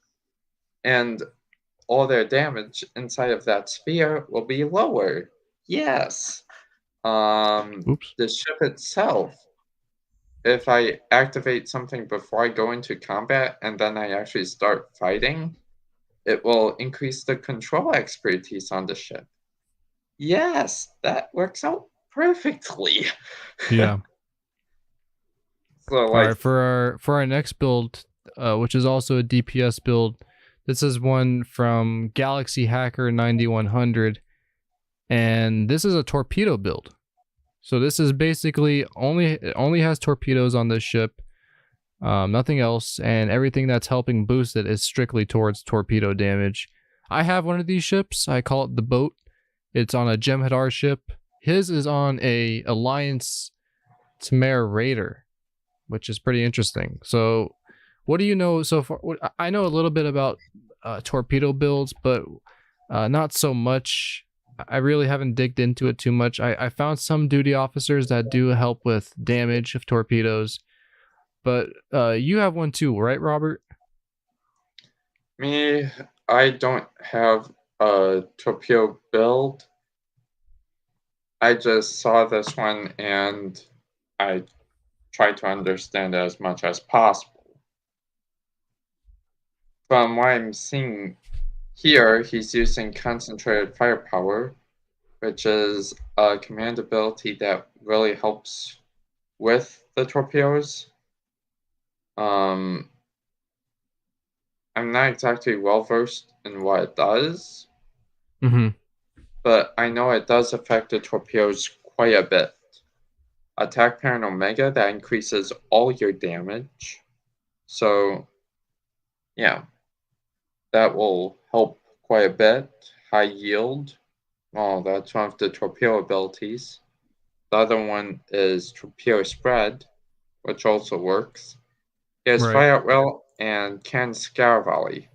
My guess is that is for the Morphogenic 3-piece, because when you activate energy weapons ability, you get more crit chance, and I believe when you activate the Cannon's ability, you get critical severity, and then the torpedo will give you more torpedo damage, I think. And I forgot to cover that gravimetric torpedoes, the one I had equipped on my ship, that basically once it upon detonation on an enemy, it releases small fractures of wormholes or black. I don't think they're black holes, but they're definitely gravity. They're more wells. like a small gravity pocket. Yeah. Around that area, so if a ship is within that area and your control is high enough, it will pull it in slightly to that center, or it will just massively pull in. Actually, how much does my gravimetric torpedo have?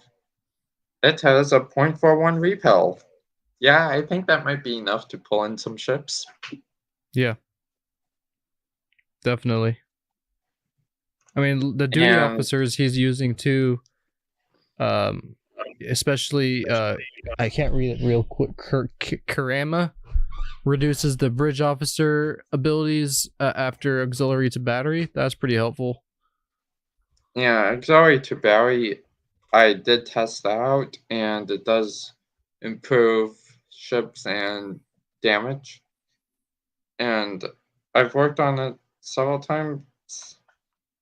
I really don't get that much into depth with it, but I understand roughly how it works. And he's also got... Go ahead, sorry. As for Let Go 3, that's basically reduce in damage resistance. So let's say you're fighting a war cube, and a torpedo boat, like the Tamir Raider that he has here, you can remain cloaked, fire all your torpedoes, every single one of them while cloaked. You decloak temporarily, but you're still technically cloaked. So you get to fire all of them, and you can activate your bridge officer abilities while you're cloaked. So you're doing massive damage, and they can't target you. Right.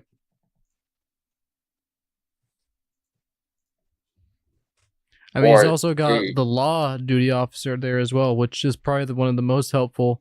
It's a weapons officer specialist that gives a chance to reduce the time for torpedoes, which basically is super helpful if you're doing a torpedo build. And he's also got a green officer, projectile weapons officer, which they both do the same thing. They give a chance for standing crit chance on firing projectiles, which are really good. You want crit chance for projectiles. And he's also got his emergency comm hologram, which everybody should have for Klingon or whatever direction you're going towards, because if you don't have that that duty officer, which you can acquire from, I believe it's the Phoenix Prize Pack store. Yeah. You are able to, every time you activate emergency power to engines, it instantly recharges your evasive maneuvers ability, which you can use to get around the map super quickly. So once you're, say one time you press emergency, what was it called again? Evasive maneuvers. Evasive maneuvers. Say you activate that once and you have to wait 40 seconds to use it again. If you activate emergency power to engine, it gets rid of those 40 seconds and you can just use it again right after another. So that's one duty officer you want to have. Like 5 seconds before you activate it.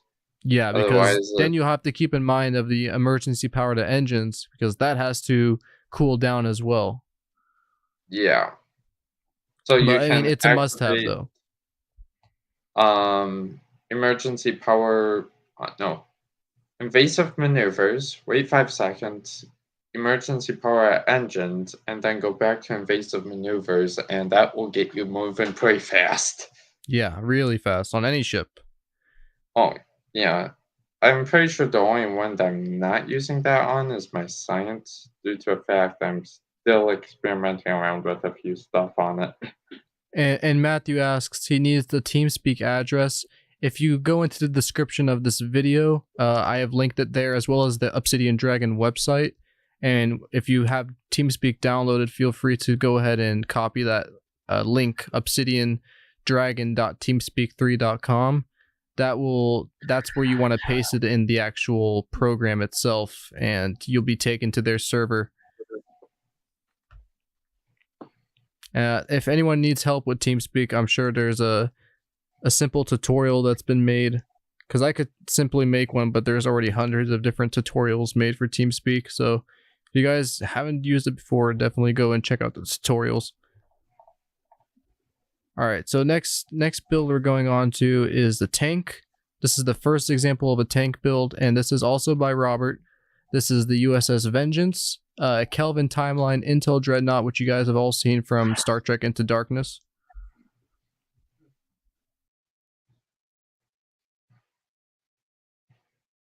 Yeah.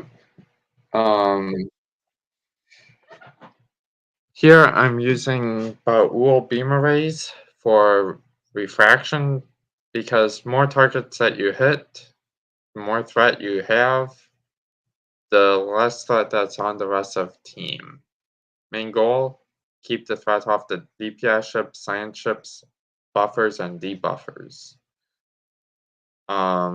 Sadly, I don't know that many buffers or debuffers, but the point there is just to either buff the main DPS ship up, so that way it will do a lot more damage. Yeah. And then the debuffer is to take down the resistances of the target as much as possible.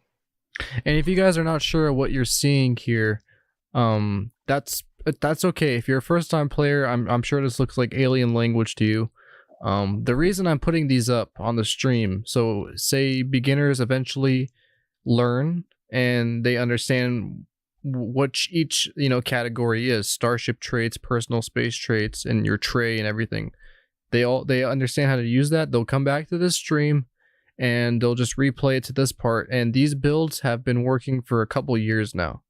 They don't really change that much. So definitely come back to this video always if you aren't sure of what you want to do and you retained a little bit more knowledge. That's if you joined Obsidian Dragon or you have a friend that's able to teach you.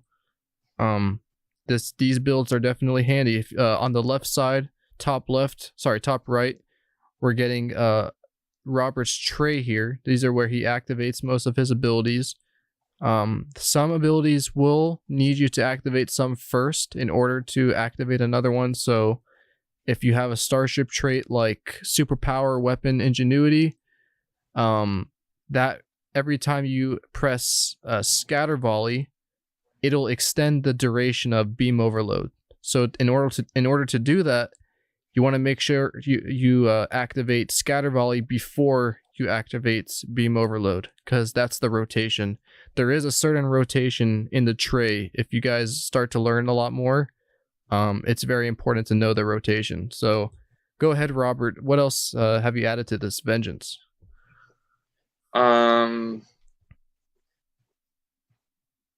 Four of the engineering consoles is just dedicated to resistances. I'm using Trillium D, Pax, Momentium, and Bellium. And if you don't know what those are basically resistances for plasma, tetryon, phaser, antiproton, kinetic, cold. Yeah, it covers quite a bit. Radiation. And the last one in the engineering area is anti-proton booster for my anti-proton beam arrays. Okay, pretty nice. Nice setup you got going on. Yep, my two science ones are regeneration, because if you can take the beating but your hull is weakening, you're going to need some regeneration. Right. And did Obsidian Dragon help you with this build, or were you experimenting a lot due to experience? I knew some of the things, like for example the shield and warp core. That one I learned off of my first DPS character, which was Robert. The Discovery 2-piece will increase your hull regeneration by quite a bit. Yeah. So it's basically almost a must-have from a tank or DPS builds. At least from beginning. When you get more expertise, if you want, you can start experimenting around with warp core and shield to try to get a little bit more damage out. Because nowadays shields are being used for mostly set bonuses. Right. That's right. Set it. bonuses are very beneficial, especially the best build you want to do for tanking in terms of energy weapons is anti-proton, and if you can, get the Baul ones, because set bonuses are basically, if you get 3 different things it's requesting you, if you say get a phaser beam, and the phaser beam says in order to unlock this set you need to get 2 other items, a torpedo and a deflector array. If you get those 2 other items and you have the complete 3-piece set, it gives you sometimes it gives you a clicky. And for the Baul, it gives you a Predator Prey clicky, which when activated, not only increases your hull, it also increases the damage of your anti-proton weapons by a lot. So your tank kind of has some teeth. Yeah. Another example is wait, before we continue, console. Matthew asks, I'm in the TeamSpeak now, but I can't move. So I should give this as a disclaimer. If anybody is joining the TeamSpeak and they find out that they're not able to move, that's because the owner, Rami, needs to give you permissions in order to join under voice chats.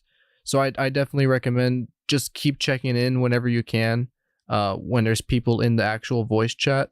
I'm going to let Rami know to make sure to keep an eye on that so people can get the permissions in order to get help about Star Trek Online. So just if you're not able to move, don't worry. That's probably because it's a different time zone. They're probably in bed right now or sleeping or just waking up. So you never know. So the time zones are a bit different. Just make sure you keep checking in the Discord. Just have TeamSpeak downloaded. That's what I highly recommend. Make sure you download TeamSpeak. Yeah. Another great example of the 2-piece action is with the first tactical console and the 1 torpedo that I have.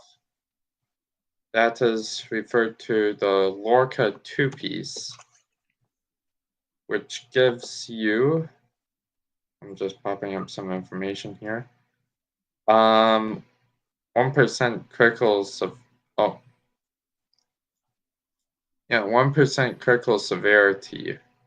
Which crit severity is nice because it gives an extra little bit of a punch. Yeah. The Lorca Because console. explain that a bit, because like for these tanks, we're not tanking on shields. We're tanking sorely on hull, because if there is, you can tank on shields, but here's the downside with that: never fight the Borg if you're doing that, because if you fight the Borg, sure, maybe you can withstand it if you have the right build, but at what cost? You're dedicating everything towards your shields, when really, if you optimize it a bit better to where it tanks on hull, you can have so much more bonuses. Like your tank can actually fight back. Not only can it take a lot of damage, but it can give damage too. So I think that's a lot more beneficial than a shield build, in my opinion. But yeah, with tanks, you're not dedicating towards damage. You're dedicating towards hull. All right, so make sure you guys remember that. So go ahead, Robert. Yeah, S2 has recently been releasing a lot of shield things or shield-related items. Example is the Earth Defense Vessel from Discovery. Yeah. Doesn't look the best at all, but... Well, I mean, it's Discovery. Again, personal opinion. Yep. Personal opinion, like, I am not insulting anyone that likes Discovery. No, of course not. No, I'm not insulting you. I'm just saying that that's my personal preference. Yeah. But hull tanking for me seems a lot more easier to do because you can put in a lot more hull consoles and you can increase your regeneration. Oh, you nice. can equip quite a bit of shield consoles, but thing is, you would be switching more into a science ship. And science ships are going to have secondary deflectors, which are more meant for energy or EPG damage. Right. Exotic particle damage. So you're kind of... And science ships don't start with that much hull to start out with. The Borg have spheres, and they will take your shields down with tachyon beams. I even have one on the Daedalus. Yeah, because what tachyon beams essentially do is they just suck your shields dry. So... Oh, yeah. Easily with 2 tachyon beams, I can take down the shields of a tank, or of a hull tank, and its hull will not go down. And my tachyon beam has a slight bonus due to the fact that it can do radiation damage, simply because of the deflector that I'm using. So I'm doing that radiation damage. Will that affect my tank in any way? No, besides for the fact that my shields are going to be gone, but I'm not relying on that. Like, I can have my shields completely gone. I can have my weapons offline, but I'm still alive due to my engineering abilities. Because if you look in my 4th row, 2nd one, I have reverse shield polarity. That basically makes me immune to damage. And yeah, reverse shield polarity is probably the most superior healing next to power to inertial dampeners. If power to inertial dampeners only works if you have the specific duty officer that you need to exceed that healing. But the thing with reverse shield polarity, it makes you immune to pretty much all damage for a certain amount of time. So your passive heals can take over your ship and get you back to 100% in no time. Yeah, the only minus to that is that you get a long cooldown. Yeah. But by that time, all the DPS ships have done their job, if there are any, and they would have cleared the map already. So by that time, you would be absolutely fine and go like, What was that? A scratch? So remember, everybody, we went through 2 different builds here, technically 3, but we went through the energy weapons, which basically is power towards weapons only, doesn't focus on hull healing or anything like that, because it's not a tank, it's a DPS vessel. And a different type of DPS vessel we went into was also the Gravity Well, which sucks in a bunch of ships and destroys them, which is probably the most superior DPS build. The next one we went through was a Torpedo Build, which for me is more of like a fun build you can do just for fun. But now this tanking is a lot more. I'd say tanking is probably the most expensive route because there's a lot of things you would have to buy in the Zen store in order to do pretty well. Yeah, and a lot of lockbox ships as well. One trait that you're supposed to have is history will renumber, which sadly I do not have that on my ship. Still need to get that. That's a Zen store ship. Yeah, so, see, like that. That's $30 right there. Yeah, that's $30 real money. So if you guys are planning on doing tanking, remember it's gonna be a little bit difficult because you're gonna have to spend some money. But DPS is probably the easiest way.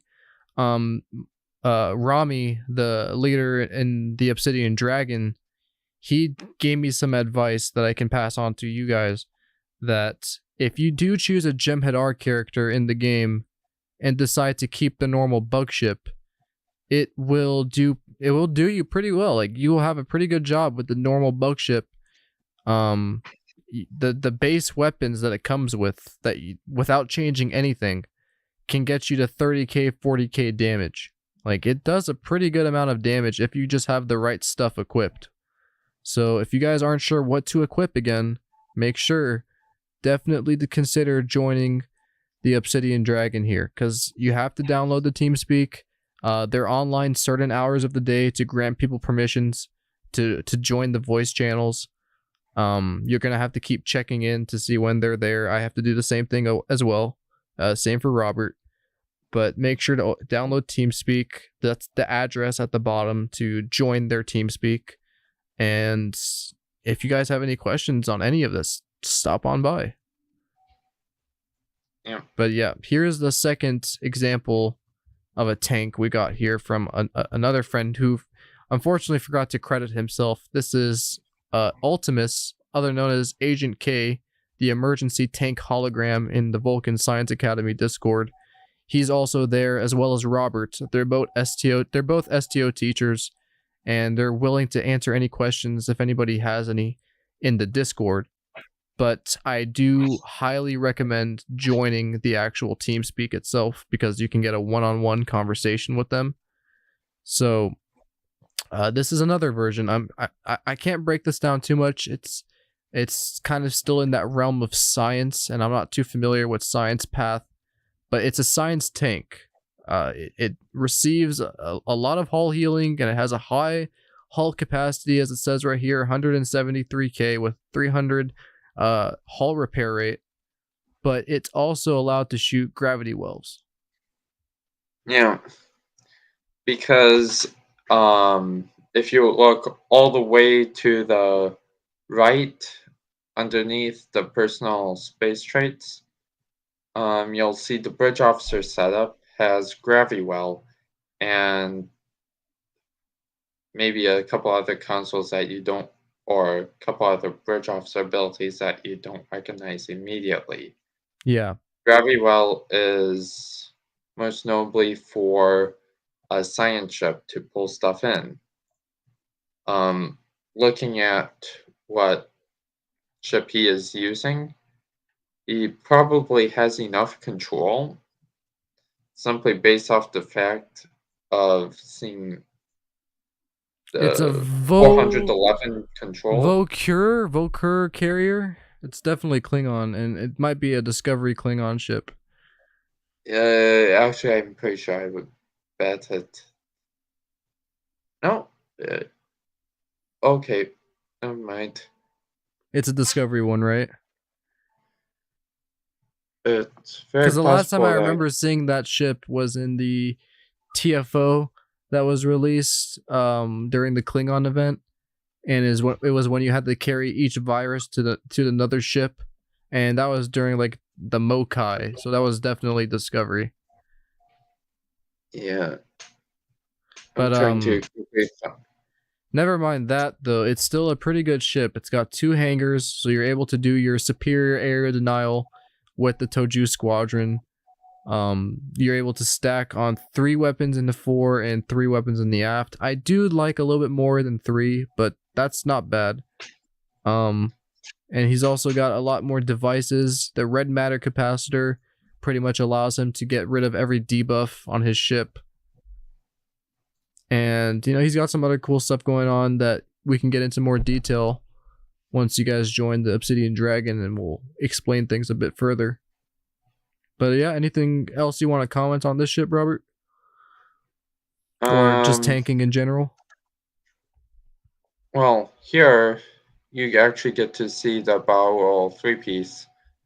Second tactical console, the torpedo in the aft, and the Omni in the aft. You get to see those 3.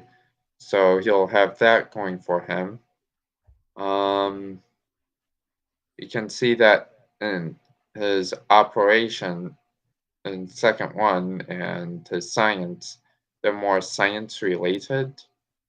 Tractor beam repulsors pull enemy ships rather than push away, and gravity well aftershocks. So he's going to have possibly 4 gravity wells out. I'm pretty sure the most I've seen is 4 gravity wells out at the same time. But you need to get pretty lucky for that. Yeah.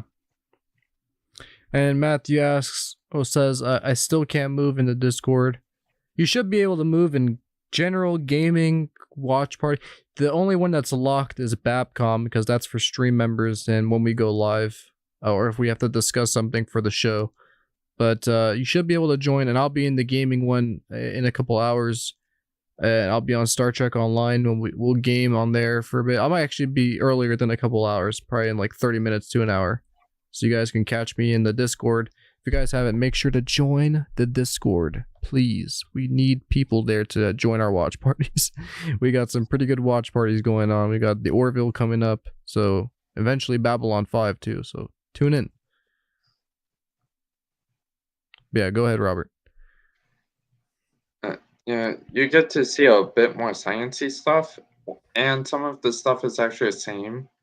The threat generation using a pack turn delta, that's still the same. Because if you were to rewind the stream, you would see the exact same thing on my Valiant. What? Not Valiant. Vengeance. Yeah. Well, I think that about covers it for me on the builds. I've explained as much as I could, I think. I think me and Robert both have.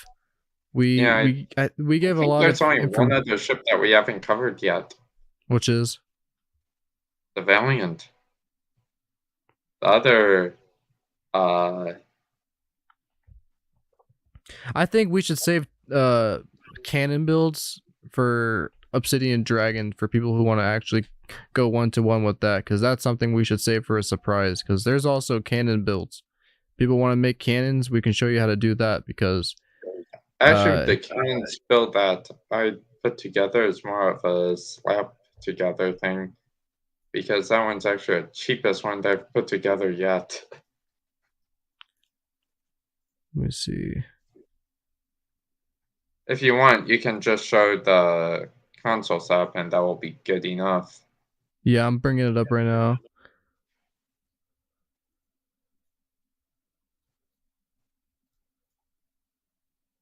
This should do it. There we go. So this is, this is another build we forgot to mention. It is a Canon build, which pretty much it's in the title. You can make a build solely just out of using cannons, and man, does it look cool too, because especially if you're using the Defiant, which is an amazing ship, you get to see the full spread of cannons using scatter volley on it. And sometimes they do a lot more damage than energy weapons. The only downside I have to admit with cannons is that you have to work on the accuracy because they can kind of miss the target a lot. I can't really say the same for beams though. Actually, so far mine seem to have been hitting the target quite well. But then again, I've been using a free trait from the Intel called predictive algorithms, and that seemed to have been working very well for me, actually. My attack consoles, well, phaser relays, cheap. You can basically get them from missions. Sometimes they even drop as loot drops. The only thing that you'd kind of need to or want to do is upgrade them. So that way it will do a bit more damage. The cannons, well, one of them you get from the reputations, and the other 3 came from the exchange. Okay. The gamma turret, well, okay, that comes from gamma rep. Dilithium, mission reward, pen turret, fairly easy to get hands on. A lot of that is mainly reputation stuff or mission reward stuff. Like, you can already do pretty good, but it's just taking it to that extra level to increase it to its max. Yeah. Like, the only high-end tactical console that I have, or only 2 high-end tech consoles I have, is Vulnerability Locator and Lorca's console. I am not even using the Torpedo one here, apparently. Or the beam, so...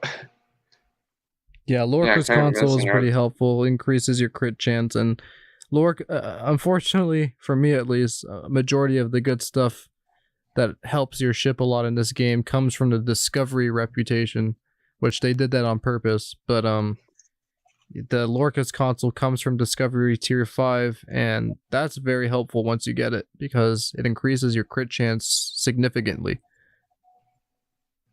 Oh, yeah. Lorca console Epic, 3.9%. We do have a question though, Robert. Matthew asks, do you suggest mixing energy types for cannons? No. Always stick to one energy type. That's a basic rule of energy builds. There was at one point that I was a beginner and I mixed energy types, and let's just say that did not do so well. Okay. I didn't know that. Yeah. At one point I was using Polon, Antiproton, Tricobalt, and a bunch of other stuff. And that went down the drain. I got a complete retrofit. The cannons, despite looking slightly different, like between the actual cannons, they're actually phaser, believe it or not, because they come from when you hit T6 Terran, you get the option to unlock phaser. Same thing with the Gamma. You unlock phaser turret and phaser Omni. Right. So I'm running 3 Turing Link cannons that increase my Turing skills, and the Terran cannons that when the target comes below 20%, it will just fall down even more, doing more damage. Okay. Is that it for the cannon build? Just about. If they have any questions. Yeah, remember guys, if you have any questions on any of this, make sure to catch us either in the Discord, but also make sure to catch us here on the Obsidian Dragon TeamSpeak. This is where we'll be doing a majority of the teaching and helping beginners. And if, like I said, if you're not able to join, like Matthew was able to, don't worry. That's just because they're not online right now. But once they see you in the penalty box and they notice that you're not, you can also ping them. Once you see them online, just right click on their name, ping them a message, and say if you're able to give them the permissions to join, and they should do it within a second. And you're able to join and talk to them. And feel free to introduce yourselves, say Spock brought you and Robert brought you. That's fine. And that you're willing to learn. And they'll pretty much run through everything you need to know. Yeah, probably not right away because they won't want to overload you. Yeah, definitely. They don't. There's a lot of information in this game that can overwhelm you, as I'm sure beginners of the stream have noticed. But they'll give you the necessary information you need to start working up. Because I bet you that probably half the stuff or more you haven't even heard of or seen before. Like, you might have not even known about some of the cannons I'm using. Or some of the beams. That's absolutely fine. There's cheaper alternatives that you can use temporarily, and they will still do a decent amount of damage. Yeah. I heard of Rami putting together a ship, and he can do 12k. Rami put together a ship? Yeah, he was doing 12k right off the bat with all common make 12 weapons. The gray ones, that's crazy. The white ones, actually. Well, I consider them white. They can be considered gray also. Yeah. Yeah, see, like with just the default stuff you guys get, you can do 12k damage, which is pretty good. Just the only, because the parser, we'll get into that one other time, maybe for a stream, we'll discuss, like I'll make a tutorial on how to set up the parser for Star Trek Online. If you notice that you're only doing a maximum of 2k, 5k damage, you might want to check out your build a bit, because you want to step it up to at least 10k or above. If you're using just default stuff, definitely want to, because when Robert first found me, I was doing maximum like maybe 4k in my Intrepid when I first started the Star Trek Online series on my channel. Yeah. And also, actually, during that first mission, I'm pretty sure both me and Calamity were, well, most likely me, was parsing. And I found out that I was taking out more threat than him. And going like, hey, what happened to the threat? Yeah. Because I got blown up several times. And that's something we forgot to cover. As a tank, you definitely want to make sure to maximize on threat. And you can do that with the space traits. You can do that with duty officers. Because the more threat your ship has as a tank, the more enemies you're going to draw in. And they'll leave your other friends alone while they complete whatever objective it is you're doing. So that's why you always want a tank on your team. Because they can really assist. Now, as far as from what I heard, there isn't a very good chance of encountering a tank in a random. It just is not that likely. Yeah. It's more likely to encounter a DPS ship, and to encounter those, you're going to see them on advanced or elite content. Yeah. Now, of course, elite is more uncommon, or should I say uncommon, or I think it's more common. You might be able to run in. You'll probably more commonly run into a tanker in an elite match, but it's still kind of like in that realm of maybe not, because you're most likely going to get more DPS players than tanking, because it's the cheaper alternative. Tanking is super hard to start, setting up. But if you got the right information, if you know what you have to do, then you can do it. I'm almost there. I'm still missing a load of stuff for my tank, but it pulls a great amount of threat. It hits 200k in hull and 300 in repair. So I mean, that's a decent starting tank, and you can only make it better and better. The Vengeance we pulled up here, Robert's Vengeance is probably the most unstoppable tank I've ever come across. I've literally I've shot everything I've had at it. The Domino console, on top of every space trait I've had with beam overload.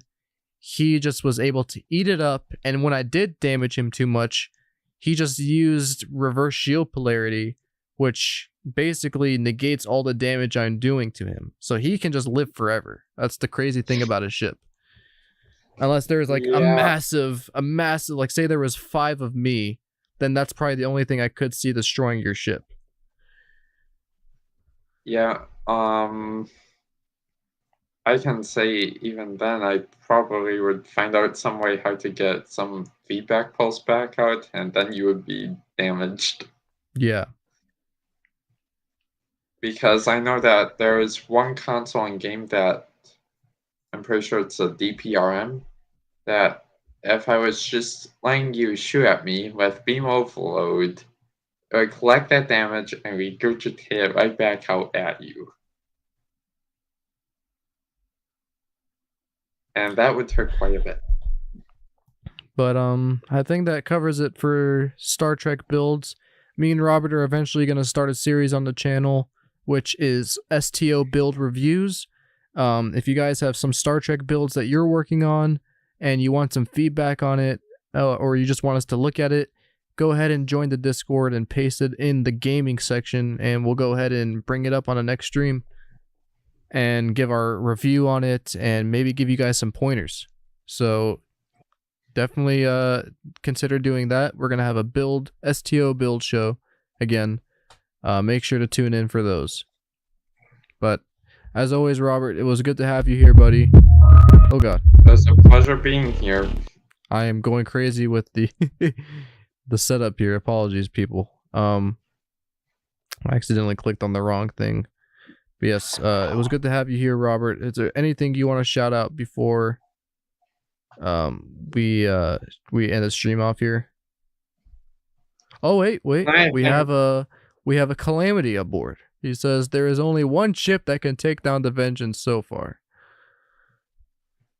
Yep, do you know what he's talking about? That was his Defiant. It was a mirror version. So it is That's the only defeatable. ship that was recorded to do that.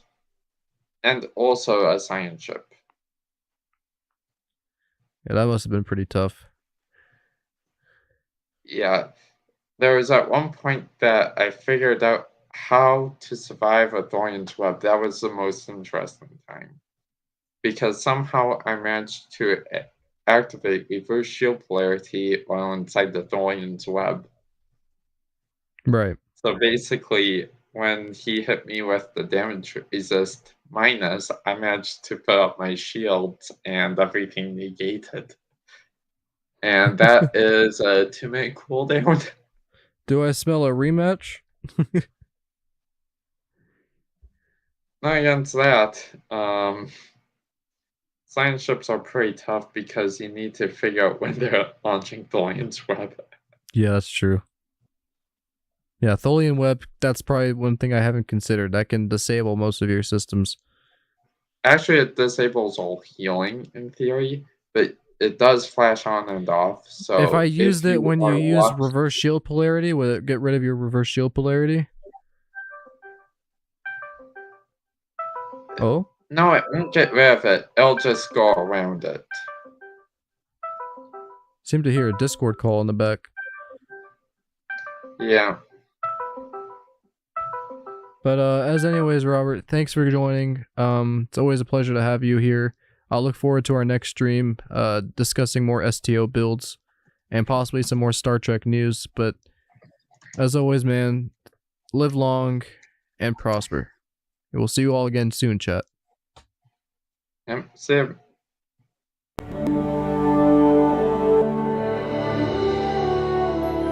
Welcome to the galaxy.